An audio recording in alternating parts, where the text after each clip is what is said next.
So we'll get started, and we'll get through the handouts as we go. So thank you all for coming. This is the biggest class that I've had, and I've been doing this for 3 or 4 years. We have a series of 3 presentations that we're doing that we'll probably update at some point and add some new ones. Or if there's still demand for people who want to learn more about the 3 series of classes that we do, then we're happy to just keep repeating them and learn more as we go. So as far as introductions, my name is Dan Gar. I own HealthQuest Physical Therapy here in town. We've been in Oxford now for 17 years. You know, I know it, and a lot of amen. I tell you, it.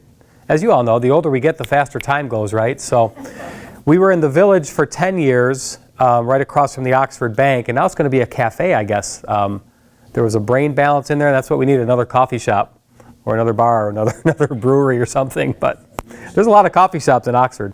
But anyway, now we're in a newer building, big A-frame metal roof building down closer to Drainer. That's been really, really good for us. We doubled our size, and we have a big gym that people work out in, and a larger area for therapy.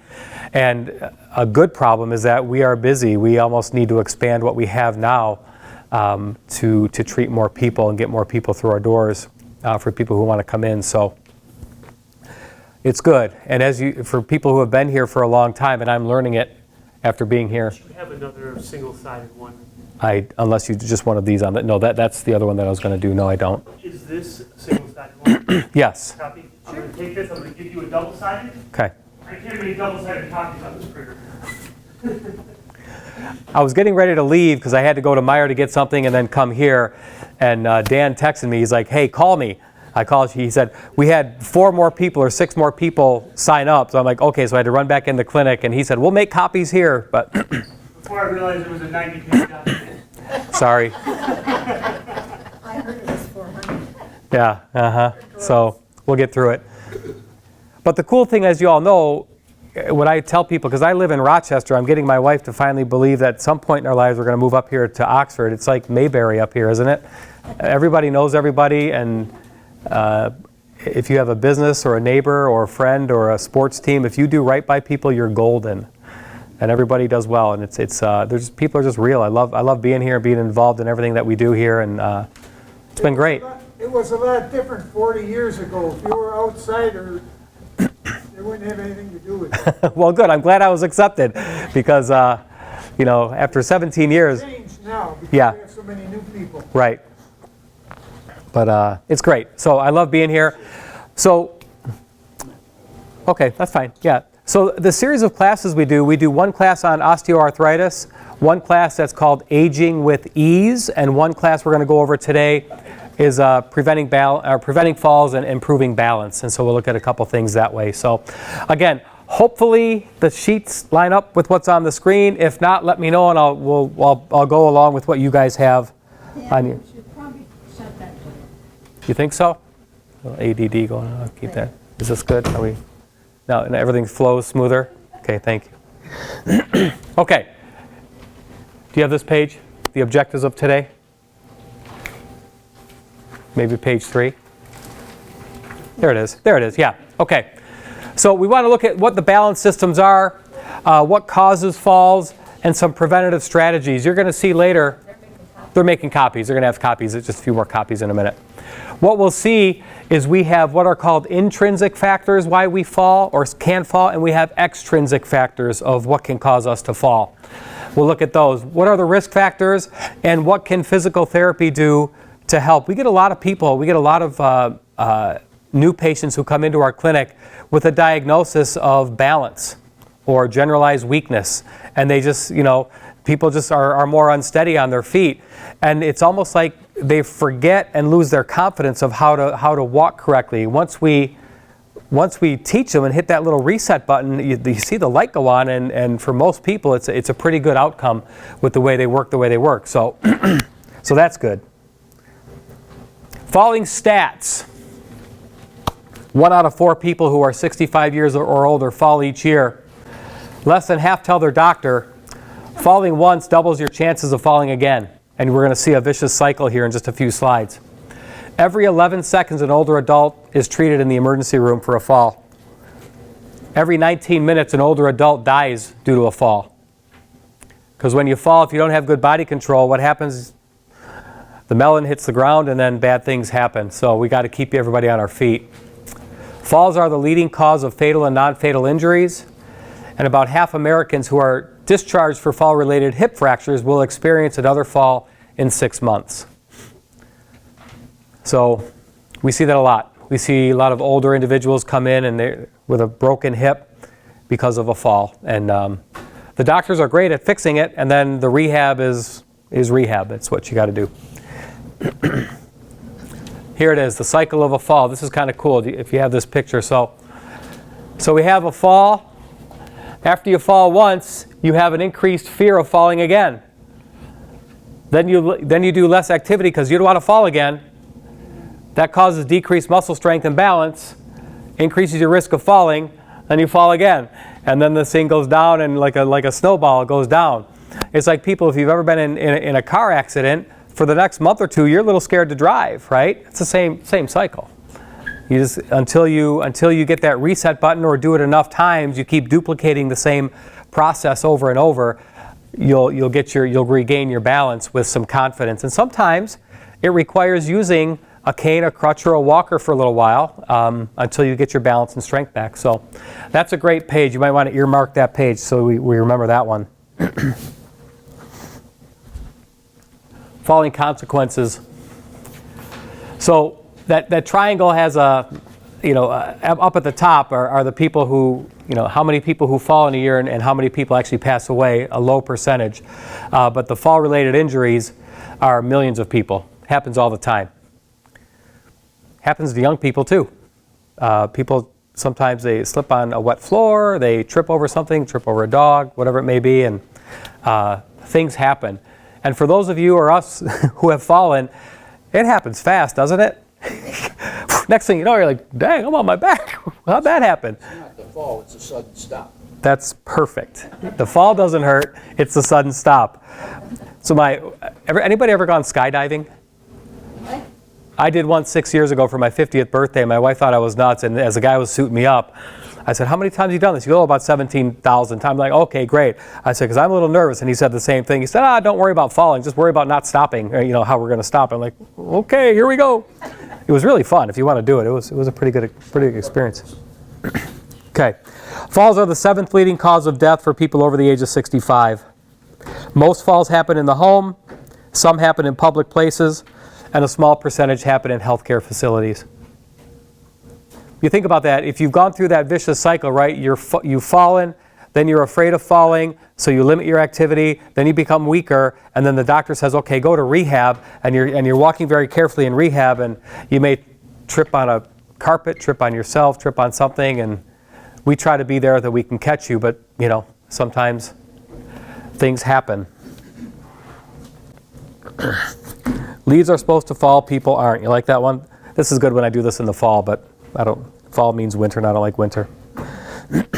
So, believe it or not, falls are not a part of natural aging. We're supposed to be stronger. We're supposed to be able to stabilize ourselves, sitting, standing, going from sitting to standing, walking, laying down, all that stuff. We're supposed to be able to do what we got to do. As we get older, we just have to be a little more careful. And we have to keep moving. Who needs copies of handouts? We have 2 to go. Yep. You need one? Yep. Are you guys good? You need one there? Okay, good. All right, cool. Aging is a natural cause of aging, but not falling. Real quick, we're having a lot of pre-issues, so if I missed a page or 2 or something that's together, just let me know. Okay. We can make individual copies. Well, those are the other one? No, that one on top is an Okay. extra All right. one for today. Okay. If you missed anything- Okay. Why the body falls. Dizziness is one cause. Environmental could be a wet floor, a throw rug in your house, something that's tangled. A damn dog gets between your legs and you fall. That happens quite a bit. Ice outside the garage door. Ice outside. Yeah, that's another one. Right. Vine in the woods, What's that? a vine. Yeah. in the woods. Anything.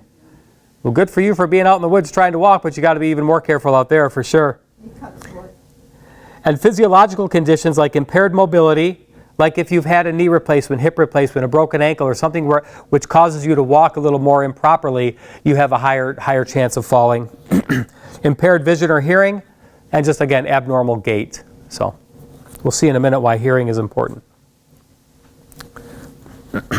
How the body balances. Sensory input from the eyes, ears, inner ear, and peripheral nervous system. The brain interprets the input and then communicates back to the muscle. So what happens is, younger people, when they're walking and they trip, they can regain their balance pretty quick because their brain realizes, I'll go slow motion, that, oh, I tripped, now I'm leaning this way. Now the brain says, okay, fire these muscles to pull this shoulder up and strengthen this leg, and they get up and really quick. As we get older, that nerve transmission from the brain to the muscles slows down. It doesn't happen as quick. That's why we fall, because you're already 3/4 to the ground. Then the brain says, contract muscles. And it's too late now, here I go. And you hit the ground. So how do we speed that up, right? Can we speed that up? Not really. As the brain ages, things slow down a little bit. So the only way to be at cause for that, not effect, is to make sure you're strong enough, flexible enough, well-balanced enough, and limit your extrinsic factors, we'll talk in a minute, so that you don't trip over stuff in the woods. That's why they make trails.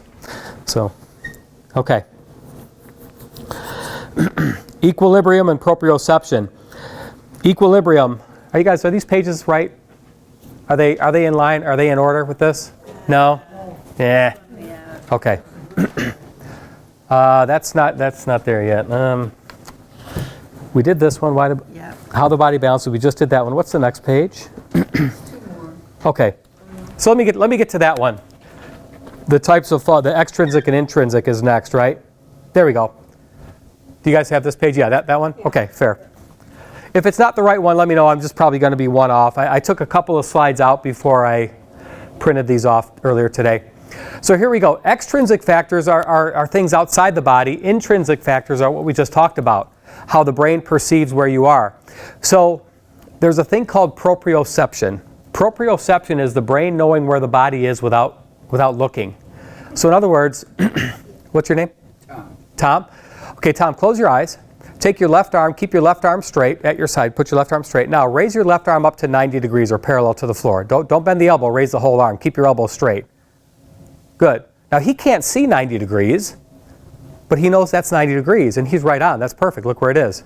So he knows where it is because of the proprioception. The brain knows the amount of tension in the shoulder, where it is, and he knows parallel without looking at it. So that's proprioception, knowing where the body is in space without seeing it. That's part of that whole, oh my gosh, I'm tripping, here I go, and the brain's got to think real quick to get us upright and say, whew, that was close, right? You can lower your arm, I'm going to treat you for shoulder pain. You already have. Right, again, right. So that's what proprioception is, knowing where the body is, okay? Now, intrinsic factor is that proprioception, and extrinsic is stuff we could trip over as we're walking. The higher the number of risk factors you have in your house or inside your body, the more chance you have of falling. The next page should be a couple maybe examples of extrinsic factors. Yep. There we go. Things in the house, throw rugs. I tell a lot of my patients who come home after a hip or a knee surgery and they're on a walker, I said, get rid of all your throw rugs in your house for about a month. Just put them away. Keep everything as firm and as flat as you can keep it, because sometimes your assistive devices get kind of tangled up in those things and down you go.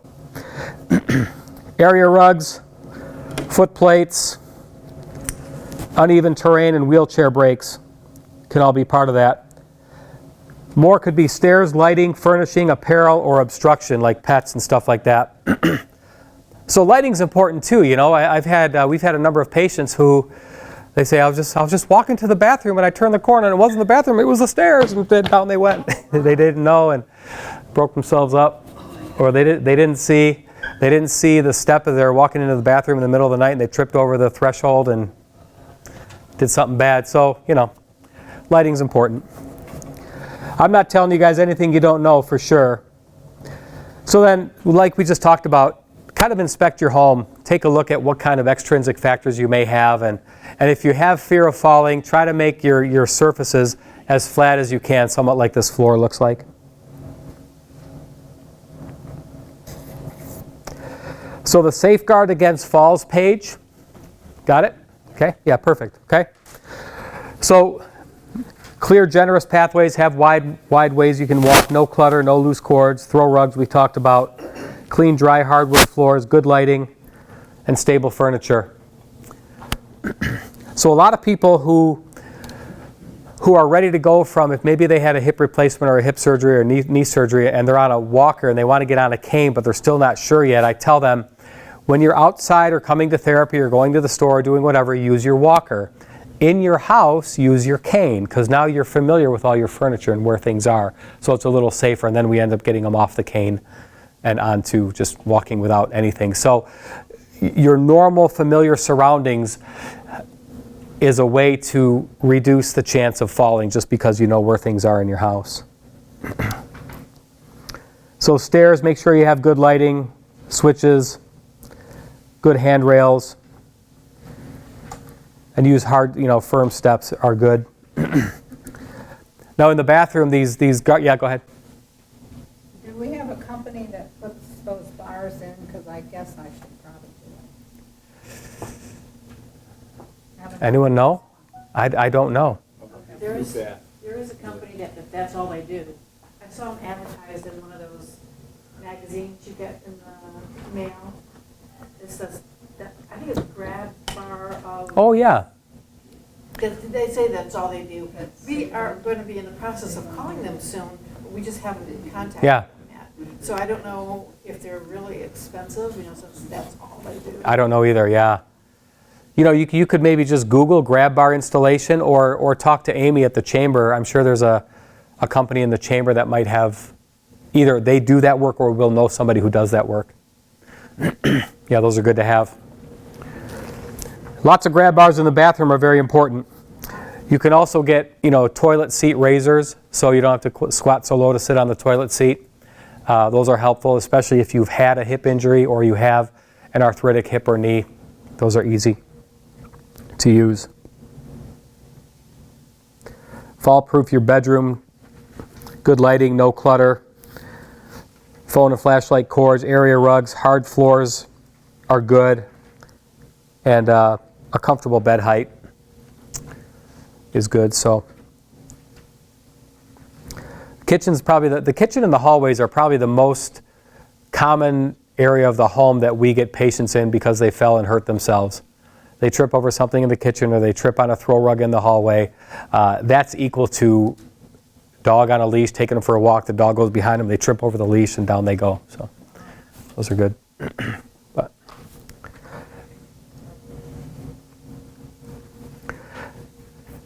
there we go. The intrinsic factors, aging, lifestyle, and illness and disease. So we'll look at a few of those right now real quick. So the 5 senses we have a big deal on how we balance. And so a lot of times when I'm working with a patient in the clinic and I'm working on their balance, I'll have them balance on one leg. And when they get really good at it, I'll say, okay, close one eye. I'll say, close the other eye. And usually one eye or the other makes them wobble more. Then I say, close both eyes, right?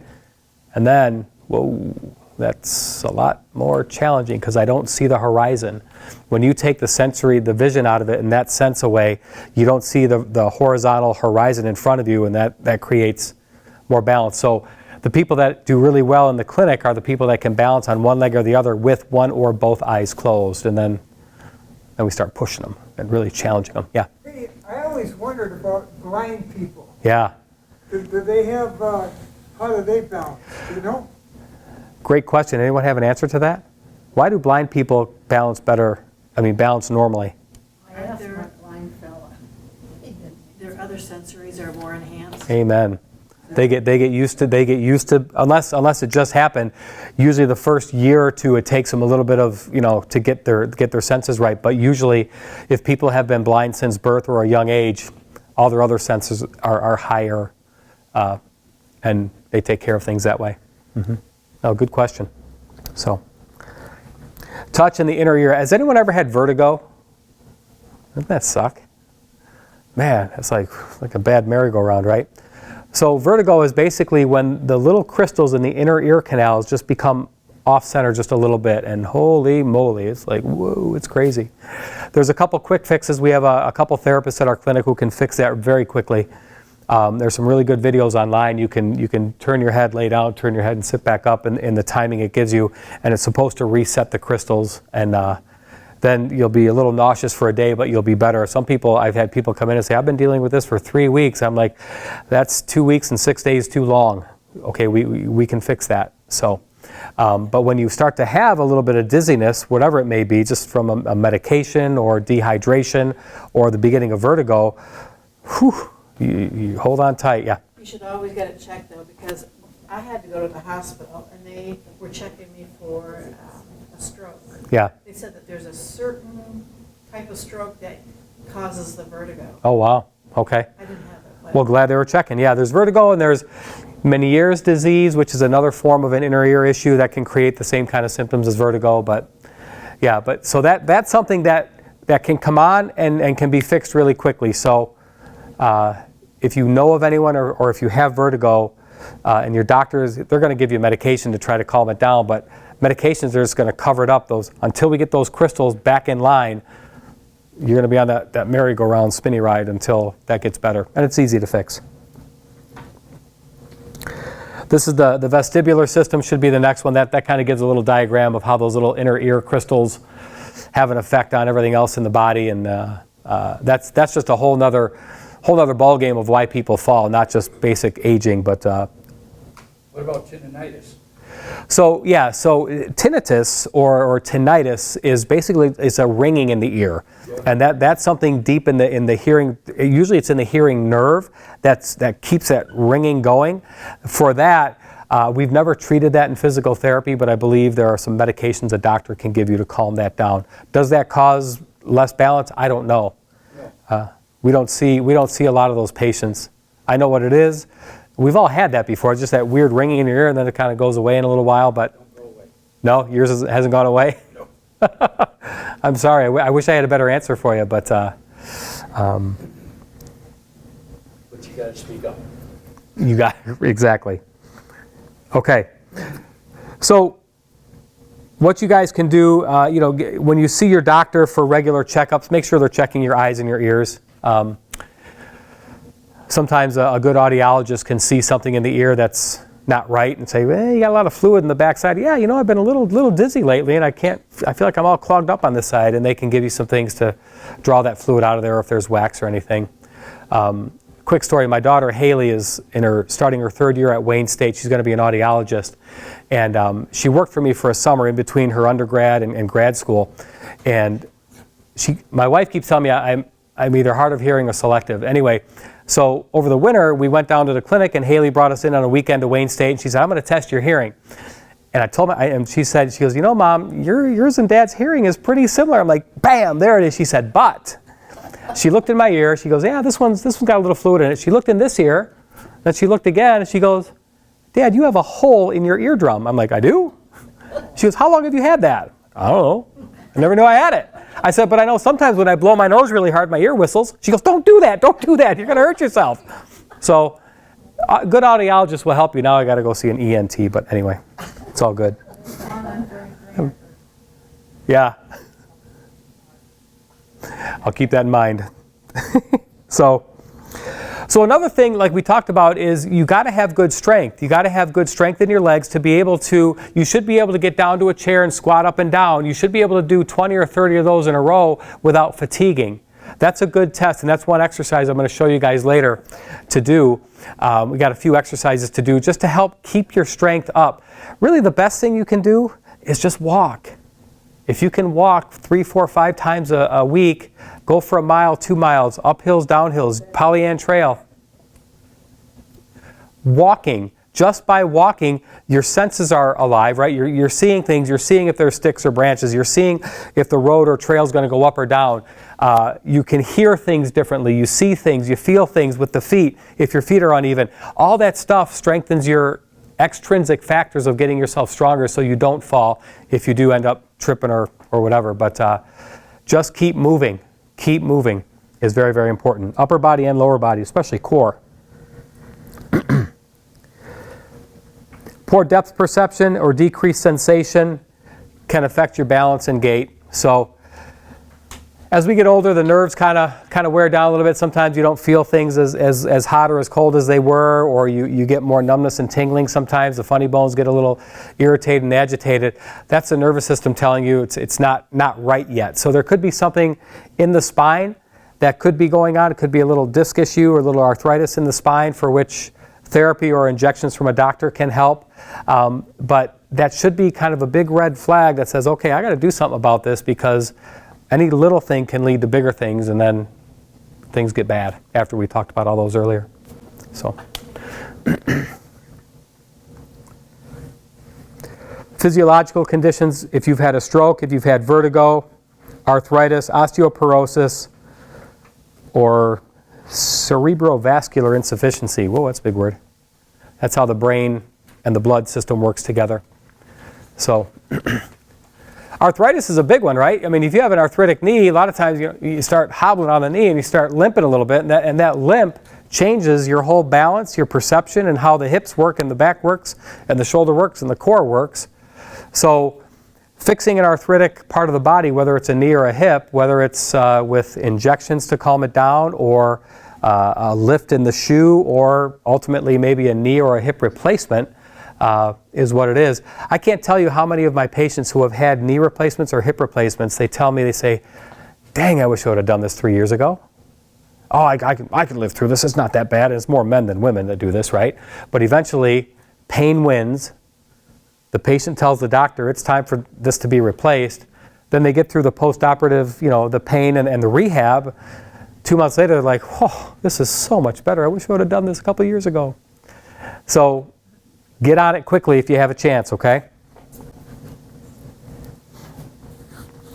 Emotional and psychological factors can play a part in balance.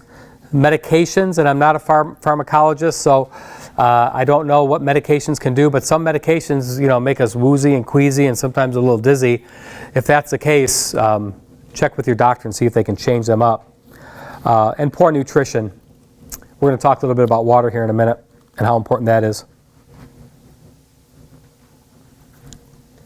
Other contributors to risk factors: more than 4 prescription drugs, sedatives or tranquilizers, blood pressure medication, mood-altering drugs, or alcohol. So, obviously, right? We've all seen the movies of the stumbling drunk coming out of the bar. Not good balance, and they're not very quick to respond.